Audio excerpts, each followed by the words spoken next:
स्वागत है सभी का हमारे चैनल पर। एक लंबे अंतराल के बाद एक बार फिर पुनः वीडियो बनाने की प्रक्रिया शुरू हो रही है।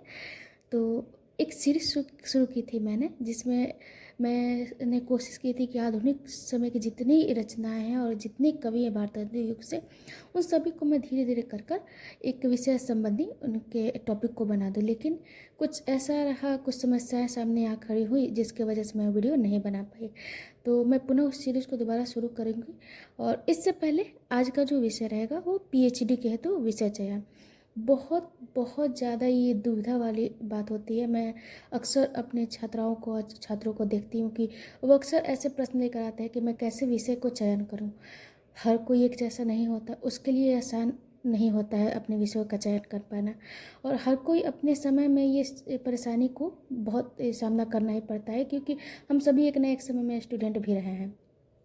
तो हमारे जो समय में होता था कि आज भी अभी यही होता है।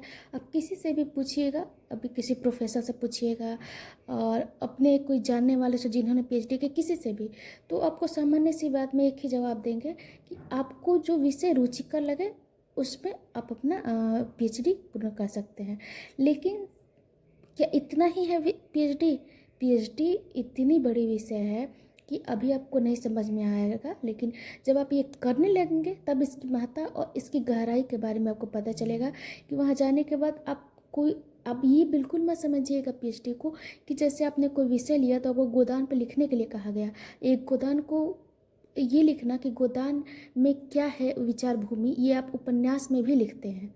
तो उपन्यास की उस विचार भूमि से आपका शोध का गोदान का विचार भूमि कैसे अलग हो, इस बात को समझना ही शोध को समझना है, यानी पीएचडी को समझना है। तो दोनों का वैचारिक पृष्ठ बिल्कुल अलग होगा। बहुत ज़्यादा जो परेशानी आती है सबसे पहले चरण की जो होती है वो इसके टॉपिक के चुनाव में होती है। तो आज हम इस बातों को बहुत ही आराम से समझेंगे। और ये नहीं कि कोई हड़बड़ी है, ऐसा नहीं है कि ये हिंदी भाषा का है तो हिंदी से संबंधित चैनल है तो केवल हिंदी की ही बात होगी, नहीं। विषय चुनाव को जो परेशानियाँ आती है वो सभी विषयों में समान होती है।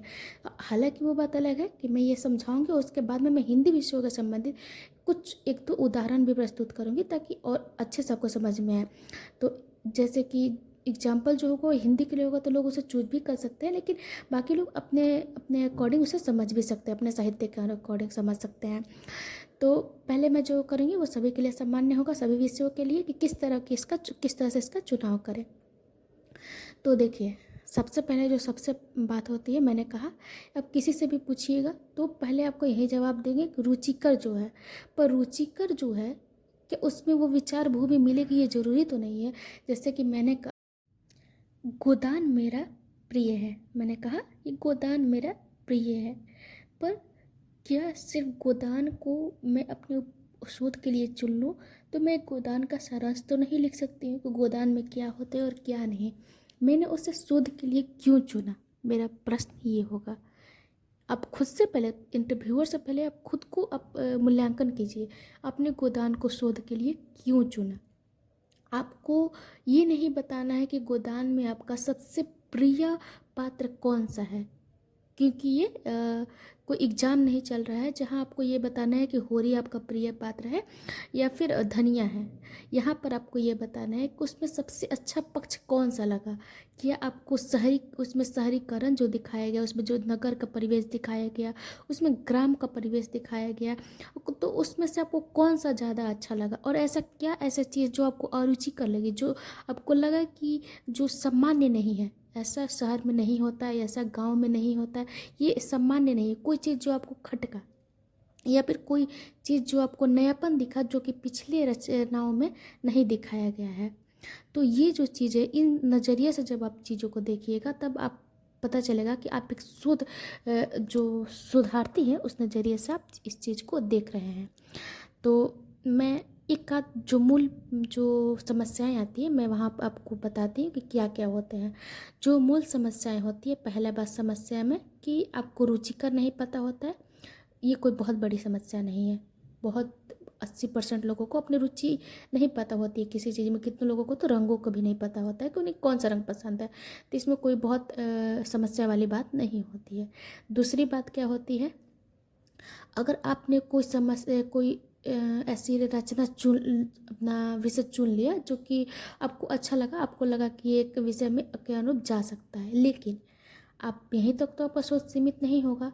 आपको इसके लिए उसके अकॉर्डिंग गाइड भी चुनना होगा। हो सकता है कि आपने कुछ ऐसा विषय चुन लिया हो जो अच्छा तो हो, जो आगे समाज के लिए भी अच्छा हो, आगे के शोधार्थियों के लिए भी सहायक हो, लेकिन आपको वर्तमान समय में उसके अनुरूप गाइड नहीं मिल पा रहे हैं। गाइड ना मिलना एक बहुत बड़ी समस्या की बात होती है। इसके वजह और गाइड ना मिलना जितनी बड़ी समस्या होती है, उससे ज़्यादा समस्या होती है कि सही गाइड ना मिलना।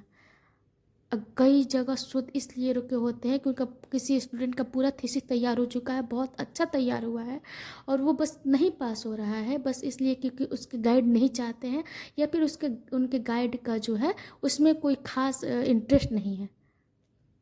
इसलिए तो विषय के साथ साथ अपने गाइड के चुनाव में भी काफ़ी सतर्कता बरतिएगा, क्योंकि अगर ये दोनों का मेल नहीं हुआ, विषय और गाइड का, तो आपको आगे बहुत सारी समस्याओं का सामना करना पड़ सकता है। ये मैं सिर्फ इसलिए नहीं कह रही हूँ क्योंकि आपको डराना चाहती हूँ, नहीं, आपको डरवाना मेरा कोई लक्ष्य नहीं है। मैं देखती हूँ ऐसे कई लोगों को संघर्ष करते हुए, जो कि बहुत ही अपने समय के कह सकते हैं कि टॉपर जो छात्र होते हैं उनमें वो नहीं गिना जाता था, और गलत गाइड की वजह से वो अभी भी अपनी पीएचडी थीसिस को 4 साल 5 साल 6 साल बाद भी जमा नहीं कर पा रहे हैं। तो हम नहीं चाहते कि आप लोग को भी वो चीज़ें देखना पड़े। तो आप लोग कोशिश कीजिएगा कि बहुत ही ज़्यादा भ्यो भाव में ना पड़ के, मतलब कि हाव भाव में लोगों के कहने पर कि बहुत बड़ा विषय चाहिए, बहुत बड़ा विषय चाहिए। मैं ये बिल्कुल नहीं कहूँगी आपको कि आप बिल्कुल ही अलग क्षेत्र में चले जाइए अपने कुछ अलग नया करने के चक्कर में। पीएचडी करने का मतलब है अब कोई भी विषय पर आपके दिमाग में उस चीज़ को लेकर बहुत अच्छा एक मंतव्य होना चाहिए करने के लिए, ना कि उसके लिए आपको किसी और से बहुत ज़्यादा गाइडेंस लेने की ज़रूरत है। बहुत ज़्यादा किसी भी, चाहे प्रोफेसर हो, चाहे 10 लोगों से बात कीजिएगा, 10 तरीके की बात आएगी। कहते हैं ना कि एक बात पे जब 10 बातों से लोगों से राय ले ली जाती है तो पथ हो जाता है, खराब टाइप सा चीज़ हो जाता है। बैगन को जैसे एक पथ कहा जाता है, किसी के लिए बैगन बाई होता है और किसी के लिए वो दवा होता है। हमारे में एक कहावत होती है। तो कि हर किसी को कोई राय लेता है तो उसके लिए अच्छा भी होता है, किसी किसी के लिए नहीं। तो मैं आपको बताती हूँ सीधा सा, बहुत सिंपल सा आपको बताती हूँ कि कैसे विषय का चयन करना चाहिए। मैं आपको बहुत साधारण से बताती हूँ। कोई भी, आप पॉलिटिकल साइंस के छात्र हो, आप हिंदी के छात्र हो, आप अंग्रेजी के छात्र हो, किसी भी विषय से संबंधित हो, बस मेरे इस 2-4 कहे हुए बातों को आप फोकस कीजिएगा। आप खुद देखिएगा कि आपको कैसे इतनी आसानी से आपको आपके टॉपिक के बारे में पता चल गया। आपको ऐसा, मैं ये तो नहीं कहूँगी कि आपको कहीं ऐसा कोई सलाह देगा नहीं, लेकिन एटलीस्ट इतना बता सकती हूँ कि इस तरीके से आप खुद याद कीजिएगा भविष्य में कि मैंने जितने आसान तरीके से आपको बताया है, क्योंकि मैंने ये खुद प्रैक्टिकल करके देखा है कि मैंने कैसे चुनाव किया है।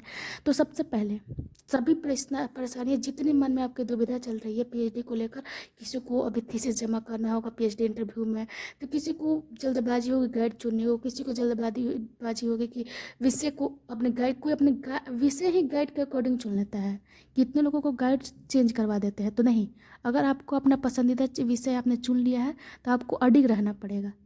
आप गाइड के अकॉर्डिंग विषय नहीं चुन सकते हैं, आपको अपने विषय के अनुरूप गाइड चुनना है, इस दृढ़ता के साथ आपको चलना है। तो मैं आपको बताती हूँ, सभी समस्याओं को बिल्कुल फ्री होकर छोड़ दीजिए और मान लीजिए कि आपका विषय चुना चुका है। कैसे चुना चुका है मैं बताती हूँ। एक कॉपी और कलम लीजिए, एक नोटबुक टाइप का लीजिए। आज तक आपने जितना पढ़ा, एमए तक आपने जितना भी पढ़ा अपने हिंदी को या फिर कोई भी विषय को, किसी भी विषय से आप संबंधित हो सकते हैं, उन सब में जितना पढ़ा उन सब में अपने मन में मंथन कीजिए। ज़्यादा नहीं, मैं सिर्फ कर रही हूँ सिर्फ 5 रचना लिखिए जो आपको अच्छे लगे। सिर्फ 5 रचना। मैं रचनाकार के बारे में बात नहीं कर रही हूँ, रचनाकार पे भी होते हैं, मैं सबको बताऊंगी। 5 पहले रचना लिखिए, वो कविता, नाटक, उपन्यास, जो भी विधा हो, उससे कोई फर्क नहीं पड़ता है। 5 रचना को लिखिए एक साइड में, ठीक। और जस्ट उसके बगल में उसका मंतव्य लिखिए, क्यों आपको अच्छा लगा। उस 5 में लिखिए कि कौन आपको ये चीज़, सिर्फ कोशिश कीजिए कि आप उसका बहुत सारांश ना देकर उसको 2-4 वाक्यों में आप उसे लिख सकें कि आपको ये रचना क्यों अच्छा लगा, ठीक। एक चीज़ आपने कर ले। दूसरी बात, कि जिस रचना आपने जो मंतव्य लिख लिया, अब उसके बाद उस रचनाकार का नाम लिखिएगा। आप सोचेंगे कि मैंने पहले क्यों ना कहा रचनाकार का नाम लिखने के लिए, तो आपको जवाब आगे मिल जाएगा। तो उसका मंतव्य लिखने के बाद आपको क्यों अच्छा लगा वो रचना, उसके बगल में उस रचनाकार का नाम लिखिए और एक एक करके उस रचनाकार को एक एक करके उस रचनाकार के बारे में जीवनी को थोड़ा पढ़िए।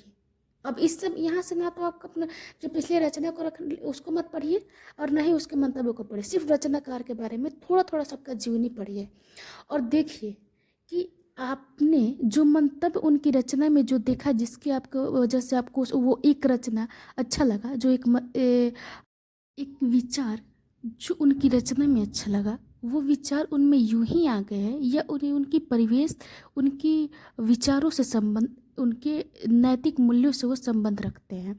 जैसे मैं आपको उदाहरण देना चाहती हूँ कि हम मैला आंचल एक रचना देखते हैं, तो उसमें एक आंचलिकता जो हमें देखने को मिलती है, एक जो क्षेत्रीय भाषा हमें देखने को मिलती है, अपना एक अलग लहजा उसका क्षेत्र का रहता है। ऐसा नहीं है कि ये किसी विदेशी रचना का या फिर कोई शहरी रचनाकार के द्वारा लिख दिया गया है। इसका पूरा परिवेश, इसकी पूरी जो कल्पना है, ये सारा का सारा वास्तविकता है जो कि हम रेणु जी की जीवनी में, रेणु जी के व्यक्तित्व में हम देख पाते हैं। वो उस जगह से किस तरह घुले मिले हैं, उन्होंने बस वही लिख दिया है। यानी कि ये बहुत साधारण सी बात है कि हम उनकी रचनाओं से उनके जुड़ाव को देख पाते हैं। तो अगर आपने मैला आंचल में उस आंचलिकता को अपना मंतव्य बनाया है, तो आपके लिए कितना आसान बात हो गया है ये चीज़ों का कि वो रचनाकार का अपना स्वभाव है, उसका अपना व्यक्तित्व है जो उन्होंने उबार कर वहाँ रख दिया है। ठीक इसी प्रकार अगर हम किसी और रचना को देखें, इसी प्रकार सबका थोड़ा थोड़ा जीवनी को पढ़िए और देखिए कि आपके मंतव्य के साथ जो आपने उस जिसके लिए चीज़ वो अच्छा लगे। मैं बार बार ये दोहराना ये चाहती हूँ, मंतव्य का मतलब कि उसके साथ अगर रचनाकार का व्यक्तित्व मिल नहीं जा रहा है, उसका परिवेश, उसका संस्कार मिल नहीं जा रहा है, तो हो सकता है कि उन्होंने वो ऐसे व्यक्तित्व ना रहे हों, बस उन्होंने अचानक यूं ही कोई रचना लिख दी हो। ऐसा हम कई सारे उदाहरण देखते हैं, कई सारे रचनाकारों के साथ देखते हैं कि उनका कोई, जैसे कि हम देखते हैं कि प्रयोगवाद में कई सारे ऐसे रचनाकार रहे हैं जिन्होंने प्रगतिवादी रचनाएं लिखी हैं। जैसे कि हम शमशेर बहादुर को उदाहरण में लेते हैं, उन्होंने लिखी है प्रगतिवाद की भी कुछ रचना है, पर उनसे उनके विचार मिल नहीं खाते हैं। वो लिखते जरूर हैं पर वो रोमानी रचनाकार हैं, वो प्रयोगवाद में ही उनका मन रमता है। तो प्रयोगवादी अगर उनके रचनाओं को आप लक्ष्य बनाए अपने शोध के लिए, तो क्या आप उनके व्यक्तित्व में ये चीज़ ढूंढ ही नहीं पाएंगे। तो जब रचनाकार का रचना ही उसके व्यक्तित्व से नहीं मिल पा रहा है, तो आपके मंतव्य मिलने से क्या ही हो जाएगा। तो ऐसे शोध विषयों से आपको दूर रहना है।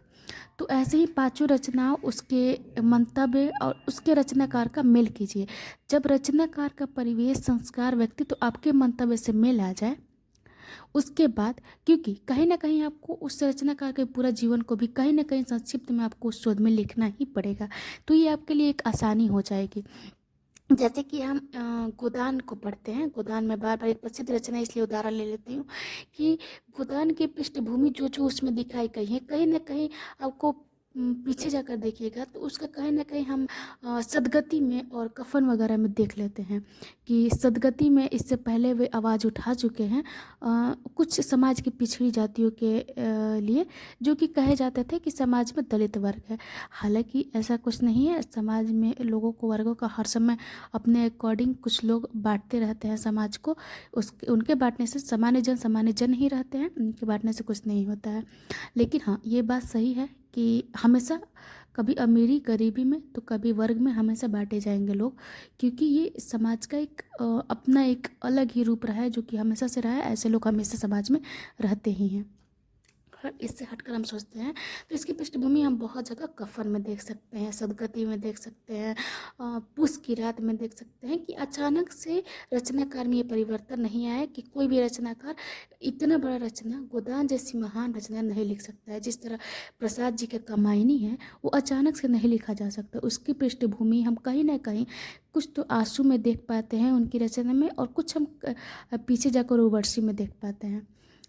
उर्वशी दिनकर के अलावा प्रसाद जी की भी एक रचना है, इसलिए मैं बता दे रही हूँ ताकि कुछ लोगों को कन्फ्यूजन ना हो। तो उसकी पृष्ठभूमि हम पीछे भी देख पाते हैं। ठीक इसी तरह विचारों का मेल करना बहुत ज़रूरी होता है। इससे आपके जो विषय है उसका जो का वजन जो होता है, उसका जो महत्व है जो और ज़्यादा बढ़ जाता है जब रचनाकार और उच्च कोटि का होता है। तो ना भी हो तो आपको उसे महान बनाना चाहिए। जिस तरह हम देखते हैं कि कबीर दास, जिन्हें हम एक महान समाज सुधारक के रूप में जानते हैं, महान रचनाकार के बारे में जानते हैं, वो अच्छी बात है, उन्होंने अच्छी रचनाएं लिखी, अच्छे अच्छे पद लिखे, पर ये पदों से हमें रूबरू किसने कराया? हजारी प्रसाद द्विवेदी ने। अगर उन्होंने अपनी रचनाएं कबीर को भक्ति काल में से एक कबीर दास को नहीं चुनते तो क्या हम पाठक उन्हें जान पाते? कभी नहीं जान पाते। ऐसे कितने रचनाकार जब भक्ति काल में और आदि काल में जो कहीं ना कहीं अज्ञात हो चुके हैं, जिन्हें हो सकता है कि उनकी रचनाएं बहुत ही श्रेष्ठ रही, तो उसको उसका श्रेय कबीर दास को आज लोगों से रूबरू कराने का श्रेय जो है वो हजारी प्रसाद द्विवेदी को जाता है कि आज हम इतने अच्छे से कबीर वाणी कहीं टीवी पे तो कहीं सुन लेते हैं। तो ये सारा काम हजारी प्रसाद द्विवेदी की वजह से हुआ है। तो हो सकता है कोई ऐसा रचनाकार रहा हो जिसके किसी के कला पक्ष पे लोगों का ध्यान नहीं गया हो, तो आप ऐसे रचनाकारों को भी ढूंढ सकते हैं और उन पर एक रचना करके, पर आप में वो दृढ़ता होनी चाहिए कि आप वो जो एक अलग मंतव्य के लिए उन्हें चुन रहे हैं वो आप समाज के समझ प्रस्तुत कर सकें। तो ऐसा होना चाहिए। तो जैसा कि मैंने कहा कि फॉलो कीजिए उस चीज़ को और उनके जीवनी से अपने मंतव्य को मिलाइए। इन पाँचों में से जिससे आपको लगे कि हाँ इस रचना में जो मेरा है, और उसके बाद अपने जो विषय जो मंतव्य आपने चुने उसका भी मूल्यांकन कीजिएगा। इन पाँचों में से अब आपको सबसे अच्छा कौन सा लगा और कौन से रचनाकार आपको लगे कि ये तो वास्तव में मेरे विचार से जो मैं चाहता हूँ जिस तरह की करना वो मेरे विचार से मेल करेगा। ये आपको कैसे पता चलेगा मैं क्या चाहता हूँ? ये चाहना आपके उस मंतव्य में ही है। जो पाँचों रचनाओं के जो मंतव्य आपने लिखे हैं ना, ये ही आपका चाहना है। अब यही आपको रचना में अच्छा लग रहा है। अब इसी को चाह से आप रचनाकार के व्यक्तित्व से मिलाइए। जो आपको सबसे अच्छा लग रहा है उसको आप अपनी शोध का विषय बनाइए। और आपको कैसे और ज़्यादा क्लियर होगा कि मैम ने तो कि हमने तो कह दिया तो आपने कह दिया तो ये कैसे हो गया, कैसे पता चलेगा? अब तो मैं ये बताती हूँ। जो आपने मंतव्य चुना उसको एक अच्छा सा शीर्षक दीजिए। टॉपिक का मतलब होता है उसे हेडलाइन दीजिए कि मान लीजिए गोदान में नगरीय सभ्यता या फिर सामाजिक अनुरूप सामाजिक समानता जो भी रही है समानता देखिए, या तो फिर दलित चेतना देखिए गोदान में, जो कि एक बहुत ही प्रसिद्ध टॉपिक है। तो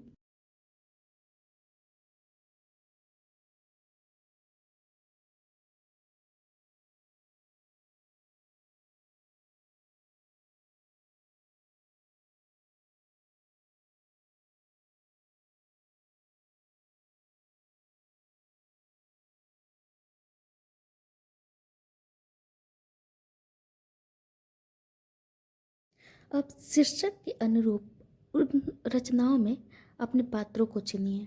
जैसे कि आपने दलित चेतना लिखा तो दलित संबंधी पात्रों को चुनिए। जैसे गोदान में सिलिया जो मुख्य रूप से एक दलित पात्र के रूप में, और न कि सिर्फ एक पात्र बल्कि एक सशक्त पात्र के रूप में सामने आती है, जो अपने अधिकारों के लिए लड़ना जानती है, जो अपने वर्ग से अलग हटकर सोचती है, बाकियों से अलग सोचती है। तो इस तरह से आपने उसमें अपने विषय संबंधी पात्रों को ढूंढ लिया है। अब उसमें जो जो नयापन, जैसे कि मैंने कहा कि उसने एक सशक्त पात्र है, ये खुद एक अपने आप में विषय है इसका। और दूसरा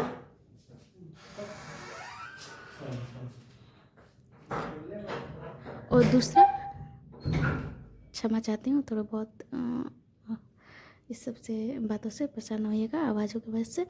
दूसरा एक खुद में, जैसे कि मैंने कहा सशक्त हुए, एक खुद एक यहाँ पे विषय हो गया, एक पक्ष हो गया कि वह सशक्त है। दूसरा अपने अलग से अपने जो वर्ग है उससे अलग सोचती है। कैसे पता चलता है? जब वो अपने वर्ग तक सीमित न रह के एक अपने वर्ग से अलग उच्च जाति जिसे दर्शाया गया है उस रचना में ब्राह्मण कुल के एक मतादीन, या शायद मतादीन, मुझे थोड़ा सा कन्फ्यूजन याद नहीं आ रहा, मतादीन या दत्तादीन, उसमें से कोई एक पिता पुत्र रहते हैं। तो एक से वो ब्राह्मण कुल से प्रेम करती है, ब्राह्मण कुल के एक लड़के से प्रेम करती है आदमी से। इसका अर्थ ये है कि वो किस तरह से जाति पाति के यति को भेदती है। ये एक उसका पक्ष हो गया। तो इस तरह से आप जिस तरह अंत में वो आदमी भी उसका समर्थन करता है अंत में, और सबसे विरोध करके उससे शादी करता है, ये उसका एक पक्ष है। तो इस तरह आप कई पक्षों को उसमें उभार सकते हैं। इस तरह से आप विभिन्न विभिन्न चीज़ों को, अन्य दलितों की क्या वो स्थिति है उसमें, अन्य दलितों का उन लोगों के प्रति रवैया और उन लोगों का दलितों के प्रति रवैया, और क्या है जो बाकी रचनाकार से इनमें अलग है, और बाकी रचनाओं जो पूर्व में ऐसी रचनाएं जो रची गई है उससे इसमें क्या अलग है, और क्या आगे अलग ऐसी रचनाओं में हो सकता है। तो इस तरह के कुछ कुछ पक्षों को आप उभारिएगा तो एक मोटा मोटी आपका एक थीसिस तैयार होने के अनुरूप आ ही जाएगा। ना कि सिर्फ शोध पत्र बल्कि एक थीसिस भी समझ में आ जाएगा। शोध पत्र और थीसिस में क्या अंतर है, इसके लिए मैं अलग अलग एक वीडियो बनाऊंगी। और शोध पत्र कैसे इंटरव्यू में ले जाने के लिए एक सिनॉप्सिस, जिसे शोध पत्र कहते हैं, शोध का प्रारूप कहते हैं, वो कैसे तैयार करते हैं वो भी मैं उस पर चर्चा करूँगी। फिलहाल हमारा ये जो आज का टॉपिक है इसी को करते हैं। तो जैसे कि मैंने कहा कि मोटा मोटी आपके पास एक आपका अपना विचार हो गया, एक रचना हो गई या फिर रचनाकार हो गए, और एक शीर्षक हो गई। जैसे कि मैंने कहा एक शीर्षक आपके पास तैयार हो गई। अब इन सबों को देखते हुए जैसे कि मैंने कहा एक एक पक्षों को उभारिए। आपका कोई भी विषय से संबंधित कोई भी आपका कोई भी मतलब कि आप टॉपिक चुनिए, इसी तरह से यही जो मैंने बताया जो 2-4 चीज़ों को फॉलो कीजिए, इसी तरह से उसे चुनिए और फिर उस पर 4-5 पेज के अपने विचार लिखिए। ये विचार आप कहीं से भी कॉपी नहीं करेंगे, क्योंकि आज ज़माना बहुत डिजिटल हो चुका है। आप अपने ये सोचिएगा कि कौन देखेगा, पुराने ज़माने अब नहीं रहे, ये 80 का दशक नहीं है जहां आप शोध पत्र किसी से लिखवा कर कुछ भी लिख कर दे दीजिएगा और वो नहीं चेक होगा। आज का डेट तुरंत साहित्यिक चोरी जिसे हम कहते हैं तुरंत पकड़ी जाती है, इसमें कोई बहुत बड़ी बात नहीं है। और बहुत सारे नियम होते हैं कि आप अगर आप चाहते हैं कि कहीं से किसी चीज़ को कॉपी करना, तो इसके संबंध में बहुत सारे कानून होते हैं कि आप कितना कॉपी कर सकते हैं, कितना % की अनुमति है आपको करने की, और करने के संबंधी क्या नियम है। अगर आप चाहते हैं कि इस संबंध में कुछ जानना, तो इसके संबंध में आप कमेंट सेक्शन में बता दीजिएगा। 4-5 मिनट का वीडियो होगा, मैं आप लोगों के लिए बना दूँगी। अगर आप जानते हो तो ये अच्छी बात है।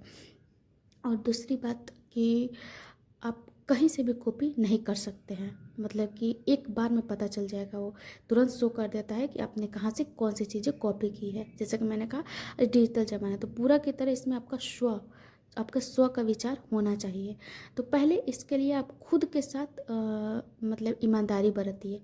आप इस शोध में बहुत लोग दूसरे से लिखवा लेते हैं, दूसरे का कॉपी कर लेते हैं, इससे आपको कोई मतलब नहीं होना चाहिए। आप अपने PhD करने का मतलब है किसी एक क्षेत्र में अपने ज्ञान को गुढ़ बनाना। गुढ़ के मतलब आपने सुना होगा मीमांसक, किसी भी क्षेत्र को मीमांसक को उस क्षेत्र का गुढ़ रचनाकार कहा जाता है, जो उसमें इतना ना ज़्यादा वो सर्वश्रेष्ठ उसमें गहराई में उस चीज़ को जान जाता है, कुछ चीज़ में उसको कोई जल्दी बीट नहीं कर सकता है।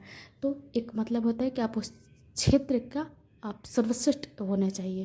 तो इस चीज़ के लिए आपको विषय का चुनाव करते हैं, तो उसमें आपको अपने ही विचार लिखने चाहिए। अगर आप खुद से विचार लिखिएगा तो आप कल को इंटरव्यूअर के सामने उसे अच्छे से प्रस्तुत कर पाइएगा। अभी मैं एक सिंपल सा उदाहरण के रूप में बताती हूँ। अभी कुछ दिन पहले की बात है, हमारी यूनिवर्सिटी में इंटरव्यू हुई थी, तो हम सब ने देखा कि एक लड़का था कि हो सकता है कि वो कहीं और से उसने अपने विषय को, तो साफ पता चल रहा था कि उसने किसी और से लिखवा लिया होगा, या फिर जो हो भी सकता है कि वो खुद से भी लिख लिया हो।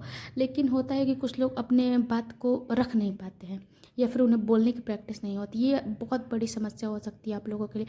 आप लोग बहुत मेरी बात को यहाँ फोकस से ध्यान दीजिएगा, बहुत ज़्यादा ध्यान दीजिएगा कि अगर आप PhD करना चाहते हैं तो आपको बोलने आना चाहिए, क्योंकि आपको पग पग पे यहाँ आपको परीक्षण लिया जाएगा, आपके इंटरव्यू में लिया जाएगा। इंटरव्यू के बाद कई सेमिनार होंगे, कई तरह की आपको आगे करनी होगी, कोर्स वर्क के समय पर करनी होगी, जो कोर्स वर्क पहले नहीं होता था लेकिन अब होता है। तो आपको बोलने आना चाहिए। शुरू में इस परेशानी का सामना मुझे भी अपने समय में करना पड़ा था, जब मुझे बोलने की आदत नहीं थी। मतलब यूँ समझिए कि मुझे बिल्कुल भी बोलने की आदत नहीं थी। मैं अगर ना ही मुझे अपने कोई फ्रेंड सर्कल होते थे, ना ही मुझे कोई फ्रेंड सर्कल से कोई वास्ता होता था, उस चीज़ का मुझे कभी कोई अफसोस नहीं हुआ। पर अपने ही विचारों को जब हम लोगों के सामने व्यक्त ना कर पाएँ तब हमें बहुत दुख होता है। तो ऐसे में आपको बोलने का प्रैक्टिस तो होना ही चाहिए। तो ऐसे में आपको कोशिश करनी है कि जब आप लिख रहे हैं तो अपने विचारों को 4-5 पेज लिखिए, और आपका पहले जो लिखा गया 4-5 पेज है वो कभी भी आपका प्रारूप नहीं हो सकता है, आपका शोध का प्रारूप नहीं हो सकता है। वो एक आपके विचार का पहली पृष्ठभूमि से भी पहले की जो भूमिका होती है वो है, ये याद रखिएगा। अब उसमें भी जो आपके जो 4-5 पेज का लिखा है आपने, उसको भी 2-4 बार मूल्यांकन के जो 2-4-5 बार पढ़िए पढ़िए पढ़िए कि आपके किस कौन कौन सी जगह है जहाँ आपके विचार बहुत ज़्यादा मेल खा रहे हैं, कौन कौन सी जगह है जो आप कई जगह अन्यंत्र शब्दों को आपने ला दिया है, ऐसी अनगढ़ रूप में कहीं कहीं कुछ भी लिख दिया है विचारों को बढ़ाने के लिए, तो उन सबको हटाइए, फिर दोबारा से लिखिए। इसी 4-5 बार लिखते रहिए। और जितने पांचों रचनाकार चुने सबके जो सब में से जो आपको 1-2 पसंद आ गए खास तौर से, उन दोनों पे तैयार कीजिए, और एक नहीं 5-6 बार कई बार लिखिए। उसके बाद आपको देखिएगा कि एक वास्तविक शोध प्रारूप आपके पास 5-6 बार लिखने के बाद एक आपके पास 7-8 पेज का तैयार हो चुका है। तो इस तरह से आप विषय को चुन सकते हैं। ये बहुत ही साधारण तरीका, आपको लगेगा कि नहीं ये क्या, आपको बड़े बड़े चैनलों पर जाइएगा, कहीं भी खोलिएगा, यूट्यूब पे सर्च कीजिएगा तो बहुत बड़े बड़े आपको लगेगा कि विद्वान इस तरह से बता रहे हैं, इस तरह से बता रहे हैं, ये क्या आपने बहुत सिंपल बता दिया।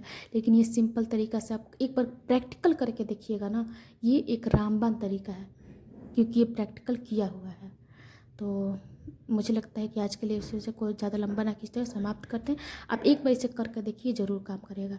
बाकी शोध पत्र अलग से तैयार करने के लिए मैं एक अलग वीडियो बना दूँगी। बहुत बहुत धन्यवाद आप सबका समय देने के लिए। और कुछ और आपको कुछ क्वेरी हो, कोई दिक्कत हो जो आपको क्लियर ना हो पाया, तो कमेंट सेक्शन में लिखिएगा, मैं इससे संबंधित एक और वीडियो बना दूँगी और इसे क्लियरफाई कर दूँगी। और बहुत बहुत धन्यवाद जुड़ने के लिए।